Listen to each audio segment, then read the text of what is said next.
أرسله بالحق بشيرا ونذيرا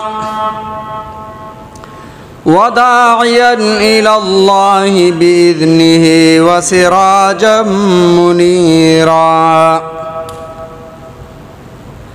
وقال الله تبارك وتعالى في الكلام المجيد والفرقان الحميد: أعوذ بالله من الشيطان الرجيم. بسم الله الرحمن الرحيم. إنما يريد الله ليذهب عنكم الرجس أهل البيت ويطهركم تطهيرا. وقال النبي صلى الله عليه وسلم: الحسين مني وأنا منه. وقال النبي صلى الله عليه وسلم في مقام آخر: من صام يوما من محرم فله أجر 30 يوما، أو كما قال عليه السلام: صدق الله وصدق رسوله النبي الكريم، ونحن على ذلك لمن الشاهدين والشاكرين، والحمد لله رب العالمين. اللهم صل على محمد وعلى آل محمد كما صليت على إبراهيم وعلى آل إبراهيم إنك حميد مجيد. اللهم بارك على محمد وعلى آل محمد كما باركت على إبراهيم وعلى آل إبراهيم إنك حميد مجيد. گرامی قدر سامعین، محترم بزرگوں، دوستوں، بھائیوں، آپ حضرات کے سامنے کلام مقدس فرقان حمید سے آیت مبارکہ اور حدیث مبارکہ تلاوت کی.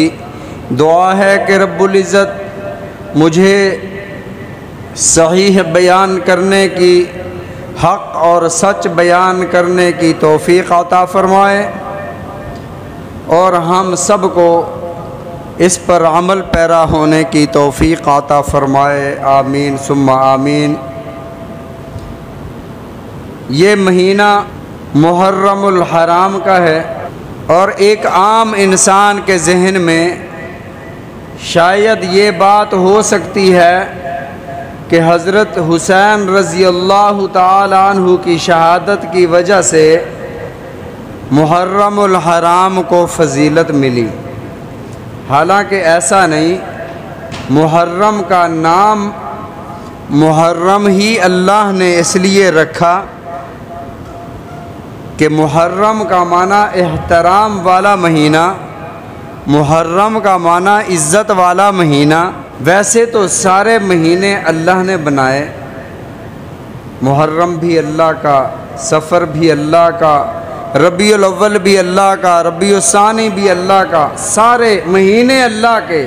لیکن ان 12 مہینوں میں اللہ رب العزت نے 4 مہینوں کو مختص فرمایا، اور اسی بات کو اللہ نے قرآن پاک میں ارشاد فرمایا: ان عدت الشہور عند اللہ 12 شہرا. اللہ نے 12 مہینے بنائے. تعداد اللہ کے ہاں 12 ہے. ذوالقعدہ، ذی الحجہ، محرم، یہ 3 مہینے ایک ساتھ ہیں، اور ایک مہینہ رجب کا. یہ 4 مہینے حرمت والے. ان مہینوں میں کوئی جنگ نہیں کرتا تھا. اگر کسی کے ساتھ جنگ چل رہی ہے تو وہ کہتے یہ جو مہینہ ہے محرم، یہ سفر کے بعد آئے گا، چلو یہ ابھی سفر پہلے آ گیا ہے. یعنی مہینوں کو یہ آگے پیچھے کر کے پھر اپنی جنگ کو جاری رکھتے تھے. تو نبی علیہ الصلوۃ والسلام نے ارشاد فرمایا جاہلیت کا دور ختم ہوا، آج کے بعد کوئی بندہ مہینے کو آگے پیچھے نہیں کرے گا.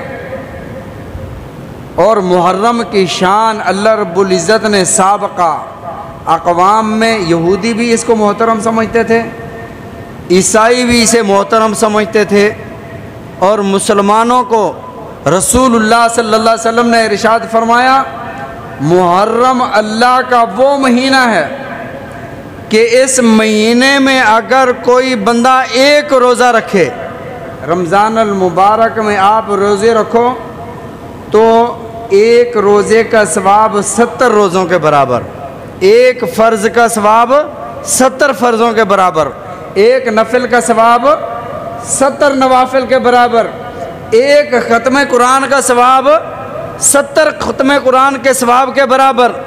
اور محرم الحرام کے بارے میں رسول اللہ صلی اللہ علیہ وسلم نے ارشاد فرمایا کہ رمضان کے بعد جتنے بھی مہینے اللہ نے بنائے سب سے زیادہ افضل مقام اللہ نے محرم کو عطا فرمایا۔ حضرت عبداللہ بن عباس رضی اللہ تعالیٰ عنہ فرماتے ہیں محرم الحرام میں اگر کوئی بندہ ایک روزہ رکھتا ہے تو اللہ رب العزت اسے 30 روزوں کے بقدر ثواب عطا فرماتے ہیں۔ ایک روزہ رکھا اور ایک مہینہ روزہ رکھنے کے برابر اجر و ثواب پایا۔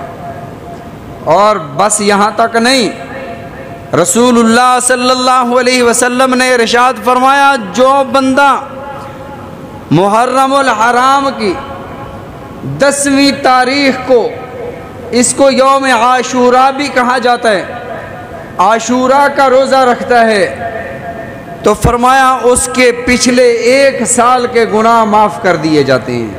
اور رسول اللہ صلی اللہ علیہ وسلم نے اپنی امت کو یہ تلقین فرمائی کہ محرم کا یوم عاشوراء کا ایک روزہ جب رکھو تو یا ایک روزہ اس سے پہلے رکھ لو 9 محرم کا، یا ایک روزہ 10 محرم کے بعد 11 محرم کا رکھ لو۔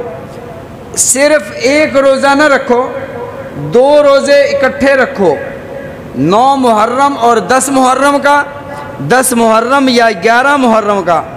وجہ یہ ہے کہ یہودی بھی 10 محرم کو روزہ رکھا کرتے تھے، تو رسول اللہ صلی اللہ علیہ وسلم نے ارشاد فرمایا یہ تو ہو نہیں سکتا کہ یہودی اسلام کی بھی مخالفت کریں اور مسلمان اسی دن روزہ رکھے ہوئے ہوں جس دن یہودیوں نے بھی رکھا ہوا ہے۔ فرمایا اس فضیلت کو حاصل کرنے کے لیے تمہیں چاہیے 2 روزے رکھ کر خالف الیہود، یہود کی مخالفت کرو۔ من تشبہ بقوم فہو منہم، جو بندہ کسی کی مشابہت اختیار کرتا ہے وہ اسی سے سمجھا جاتا ہے۔ اس سے ایک اور مسئلہ بھی ثابت ہوا، ایک اور مسئلہ بھی سمجھ آیا۔ بعض دوست فرماتے ہیں کہ دیکھو جی دل صاف ہونا چاہیے، چہرے کا کیا ہے، لباس کا کیا ہے، دل صاف ہونا چاہیے۔ بھائی اللہ کو صرف دل نہیں صاف چاہیے، اللہ کو تمہارا دل بھی صاف چاہیے، تمہارا ظاہر بھی صاف چاہیے۔ ایک ایسا گلاس جس گلاس کے باہر کی طرف سے گندگی لگی ہو، کوئی گریس اور گندے ہاتھوں سے اس گلاس کو پکڑا گیا ہو اور اندر والا حصہ صاف ہو تو اس میں آپ پانی نہیں پیتے، اس کو آپ استعمال نہیں کرتے، اس میں دودھ ڈال کر نہیں پیتے، وہ صرف اگرچہ باہر سے گندا ہوتا ہے۔ جب ایک عام انسان اندر اور باہر دونوں طرف سے پاکیزگی اور صفائی چاہتا ہے تو رب ہے، اللہ تو اللہ ہے۔ اللہ چاہتے ہیں کہ میرا بندہ اندر سے بھی صاف ہو، ظاہری طور پر بھی صاف ہو۔ تو یہ شیطان کا وسوسہ ہے کہ دیکھو جی پردے میں کیا رکھا ہے، اصل تو حیا نگاہ میں ہوتی ہے، داڑھی میں کیا رکھا ہے، اصل تو دل کا صاف ہونا ہے۔ بھئی اللہ کو دل بھی صاف چاہیے، تمہارا ظاہر بھی رسول اللہ صلی اللہ علیہ وسلم کی شریعت کے مطابق ہو۔ اگر یوں ہوتا جیسے آپ سمجھ رہے ہیں تو کسی دوسرے ملک کا، مثلا ہندوستان کی فوجی کی وردی پہن کر پاکستان میں کوئی بندہ نکلے اور کہے کہ میں محب وطن پاکستانی ہوں، میرے دل میں پاکستان کی محبت ہے، لیکن یہ جو ظاہری لباس ہے یہ انڈیا کا میں نے پہنا ہوا ہے، تو کوئی بھی شخص اس بات کو تسلیم نہیں کرے گا کہ بھئی تو نے ظاہر اپنے جسم پر تو انڈیا کی ایک دشمن ملک کی وردی کو پہنا ہوا ہے اور دل میں محبتوں کے دعوے کر رہا ہے۔ اس تیرے دعوے کا کوئی اثر نہیں، اس تیرے دعوے کی کوئی حیثیت نہیں۔ یہاں پر بھی ایسے ہے، اگر کوئی رسول اللہ صلی اللہ علیہ وسلم کی محبت کا، آپ سے عشق کا، آپ سے تعلق کا دعویٰ کرتا ہے تو اسے چاہیے کہ وہی لباس لائے جو رسول اللہ صلی اللہ علیہ وسلم نے اپنی امت کو عنایت فرمایا، اسی لباس کے ساتھ۔ یہی غلامی رسول ہے، یہی غلامی مصطفیٰ ہے۔ ادھر سے نعرہ ہے غلامی مصطفیٰ میں موت بھی قبول ہے، اور اپنے چہرے پر داڑھی رکھنا پسند نہیں کرتا۔ میں کیسے مان جاؤں یہ محب رسول ہے؟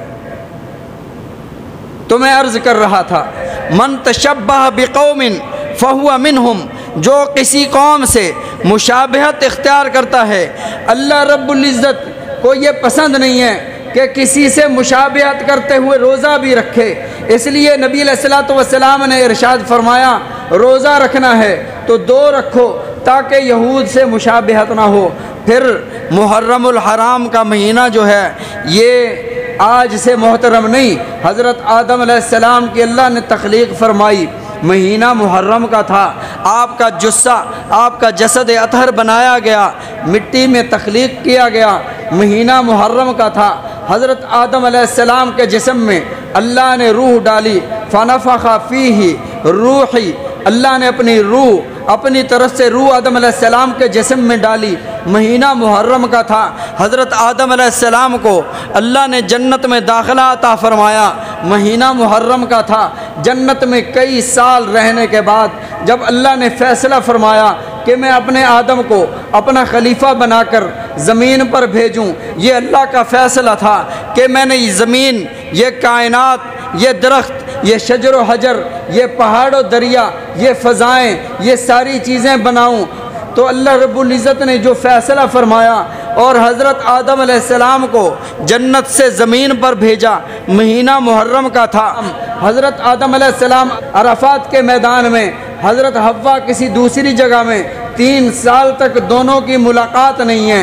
حضرت آدم علیہ السلام ربنا ظلمنا انفسنا وان لم تغفر لنا وترحمنا لنکونن من الخاسرین، رو رو کر رب کی بارگاہ میں یہ دعا کر رہے ہیں، اے اللہ ہماری خطاؤں کو، ہماری قصور کو، ہماری غلطیوں کو معاف فرما۔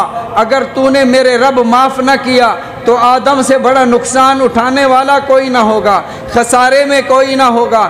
حضرت آدم علیہ السلام کی ان روتی ہوئی دعاؤں کو اللہ نے اپنی بارگاہ میں شرف قبولیت بخشا۔ حضرت حوا کی اور حضرت آدم علیہ السلام کی ملاقات ہوتی ہے تو مہینہ محرم کا ہے، 3 سال کے بعد ملاقات ہوتی ہے تو مہینہ محرم کا ہے۔ پھر حضرت آدم علیہ السلام حج پر گئے ہیں اور قابیل نے اپنے بھائی حابیل کو قتل کر دیا ہے۔ حضرت آدم علیہ السلام واپس آتے ہیں، پتہ چلتا ہے قابیل نے حابیل کو قتل کر دیا ہے، مہینہ محرم کا ہے۔ حضرت آدم علیہ السلام کے بعد حضرت نوح علیہ السلام کا دور آتا ہے۔ حضرت نوح علیہ السلام نے اپنی قوم کو توحید کی دعوت دی، صرف 80 یا 83 لوگ حضرت نوح علیہ السلام پر ایمان لائے، مسلمان ہوئے۔ 1000 سال تک حضرت نوح علیہ السلام نے اللہ کی توحید کی دعوت دی۔ بالآخر اللہ کی بارگاہ میں ہاتھ اٹھائے، رب لا تذر علی الارض من الکافرین دیارا انک ان تذرہم یضلوا عبادک ولا یلدوا الا فاجرا کفارا۔ اللہ ان میں سے کسی کو نہ چھوڑ، میں نے صبح انہیں پکارا، میں نے انہیں شام کو تیری طرف بلایا، فقلت استغفروا ربکم انہ کان غفارا، میں انہیں یہ کہتا رہا رب کی طرف آؤ، رب کے دروازے پر جھک جاؤ، توبہ اور استغفار کرو، اللہ تمہارے پچھلے سابقہ گناہوں کو معاف فرما دیں گے۔ لیکن انہوں نے میری بات نہ مانی، انہوں نے الٹا مجھ پر تشدد کیا، انہوں نے مجھ پر پتھر پھینکے، انہوں نے مجھے گالیاں دیں۔ اللہ تیرا بندہ نوح تیری بارگاہ میں اب عرض کرتا ہے، رب لا تذر